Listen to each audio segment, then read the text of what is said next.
Hi, welcome to the short video where I share 5 tips on how to prepare for your upcoming job interview. Congrats! After months of searching and applying for interesting positions, you've now received an invite to interview. How do you feel? Excited, nervous, prepared, underprepared, uncertain? All these emotions at once? This is normal.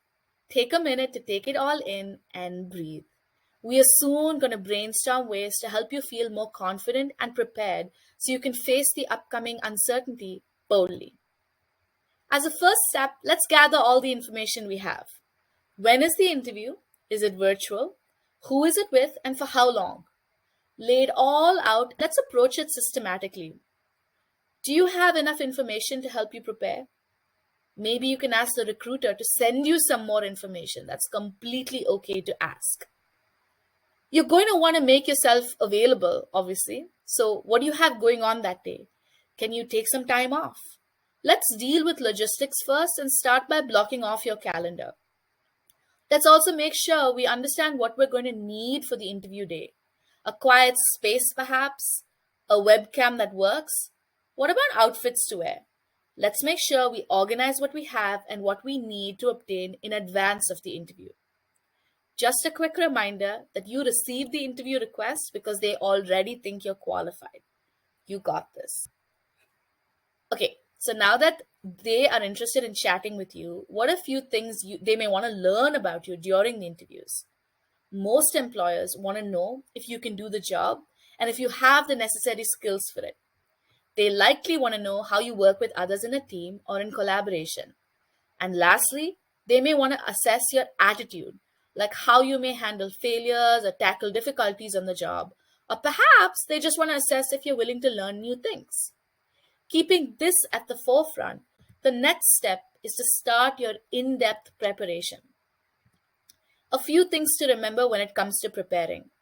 There is no need to prepare and to present your entire PhD thesis or your entire life story.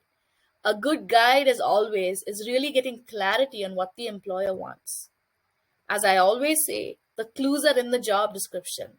Study this closely, dissect and divide it into smaller sections. Then go section by section, getting clarity on what they're asking for and if you have those skills or don't have the skills for each section.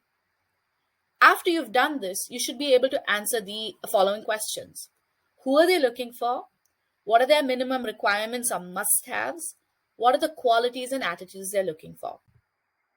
What could be helpful is perhaps making a list of technical skills, translatable skills, and qualities and preparing for your interview around these common themes. The next step in the preparation process is something you're already very good at: research. And when I say research, I mean research everything around this interview. Start with the organization. What is their mission statement? Who are their customers or clients? What products do they work on and why? What are the reviews on their company? What does it say in the news about them? This may sound like overkill and over preparation, but you never know how this information may be useful during conversation in these interviews. As part of your interview invite, you're going to receive an agenda. Research the people on the agenda. LinkedIn is a good tool to do this. Who are they? What is their background? What articles have they published relevant to the work they do or hiring for? What connections can you make between you and their backgrounds? Again, you could always use this information as a foundation for preparation or even as a conversation starter. The way you come prepared for the interview may inform the interviewer of how you may prepare for deliverables on the job. When you are researching the role and the people at the interview, don't forget to get some insight on yourself as well. Can you see yourself in this role?